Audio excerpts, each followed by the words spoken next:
వేసవి మొదలవుతుంది. బాణుడి బగబగలకు మనుషులే కాదు, మూగజీవాలు కూడా విలవిలలాడిపోతాయి. ముఖ్యంగా పాములు ఎండవేడిని తట్టుకోలేక చల్లదనం కోసం తమ బొరియల నుండి బయటకు వస్తుంటాయి. పెరట్లోని పొదలు, చెట్లు దాటి నేరుగా మన ఇంట్లోకి కూడా ప్రవేశిస్తాయి. అయితే పాములను చూసి భయపడాల్సిన అవసరం లేకుండా ప్రకృతి మనకు ఒక అద్భుతమైన ఆయుధాన్ని అందించింది.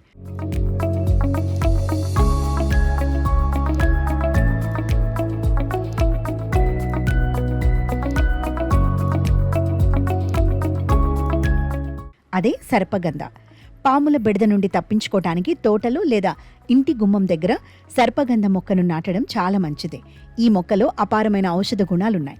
ఇది మిరియాలు, పచ్చిమిరపకాయల వంటి అత్యంత ఘాటైన వాసనను వెదజల్లుతుంది. ఈ వాసన పాములకు అస్సలు పడదు. కేవలం పాములే కాదు, ఇతర సరీసృపాలు కూడా ఈ మొక్క ఉన్న ప్రాంతానికి రావడానికి ఇష్టపడవు. కేవలం మొక్కే కాదు, దాని వేర్లు, విత్తనాలు కూడా అద్భుతంగా పనిచేస్తాయి. ఇంటి కిటికీలు లేదా తలుపుల దగ్గర ఈ మొక్క వేర్లను కట్టడం వల్ల వాటి నుండి వచ్చే బలమైన వాసనకు పాములు లోపలికి రాకుండా నిరోధించవచ్చు. ఈ విత్తనాల్లో ఆల్కలాయిడ్స్, రెసర్పైన్, సర్పెంటైన్, అజ్మాలిసిన్ వంటి మూలకాలు ఉంటాయి. ఇవి పాములను తరిమికొట్టడంలో అత్యంత ప్రభావవంతంగా పనిచేస్తాయి. పాములను దూరంగా ఉంచటానికి కేవలం సర్పగంధ మాత్రమే కాకుండా మన ఇంట్లో పెంచుకోదగ్గ మరికొన్ని మొక్కలు కూడా ఉన్నాయి. బంతి పువ్వు వాసన సరీసృపాలకు చికాకు కలిగిస్తుంది. తులసిలోని ఔషధ గుణాలు, వాసన కీటకాలను, పాములను రాకుండా చూస్తాయి. లెమన్ గ్రాస్లో ఉండే సిట్రస్ వాసన పాములకు అస్సలు ఇష్టం ఉండదు.